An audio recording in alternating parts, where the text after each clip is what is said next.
जैसा कि आप देख सकते हैं, DCE first semester fundamental of computer subject में हम प्रोग्रामिंग लैंग्वेजेस के बारे में स्टडी कर रहे थे, जिसमें हमने बहुत कुछ स्टडी कर लिया था। अगर आपने अभी तक पिछली वीडियोस नहीं देखी है तो आप हमारे YouTube channel software computer institute में जाके देख सकते हैं।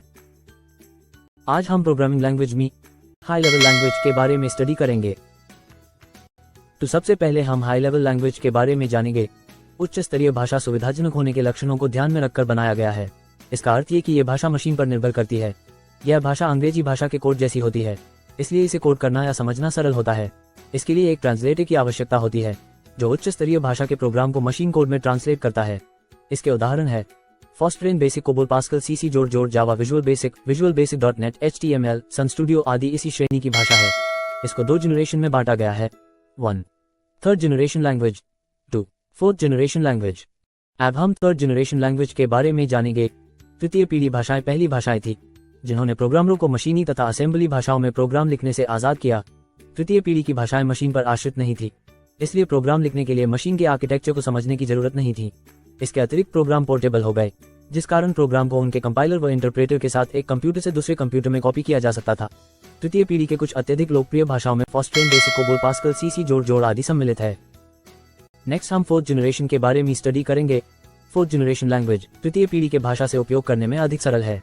सामान्यतः चतुर्थ पीढ़ी की भाषाओं में विजुअल वातावरण होता है, जबकि तृतीय पीढ़ी की भाषाओं में टेक्सचुअल वातावरण होता था। टेक्सचुअल वातावरण में प्रोग्रामर सोर्स कोड को निर्मित करने के लिए अंग्रेजी के शब्दों का उपयोग करते हैं। चतुर्थ पीढ़ी की भाषाओं के एक पंक्ति का कथन तृतीय पीढ़ी के 8 पंक्तियों के कथन के बराबर होता है। विजुअल वातावरण में प्रोग्रामर बटन, लेबल तथा टेक्स्ट बॉक्स हो जैसे आइटमों को ड्रैग एवं ड्रॉप करने के लिए टूलबार का उपयोग करते हैं। इसकी विशेषता आइड हैं, जिनके एप्लीकेशन कंपाइलर तथा रन टाइम को सपोर्ट करते हैं। Microsoft visual studio and Java studio इसके 2 उदाहरण हैं। अब नेक्स्ट हम एडवांटेजेस के बारे में स्टडी करेंगे। चतुर्थ पीढ़ी की भाषा को सीखना सरल है तथा इसमें सॉफ्टवेयर का विकास करना आसान है। चतुर्थ पीढ़ी की भाषाओं में टेक्सचुअल इंटरफेस के साथ साथ ग्राफिकल इंटरफेस भी होता है।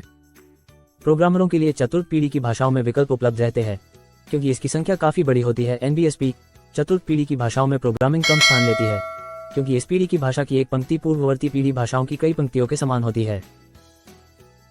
अब लास्ट हम डिसएडवांटेजेस के बारे में स्टडी करेंगे। चतुर्थ पीढ़ी की भाषाएं उच्च कॉन्फ़िगरेशन के कंप्यूटरों पर ही संचालित हो सकती है। इस पीढ़ी की भाषाओं के लिए विशेषज्ञता की कम आवश्यकता होती है।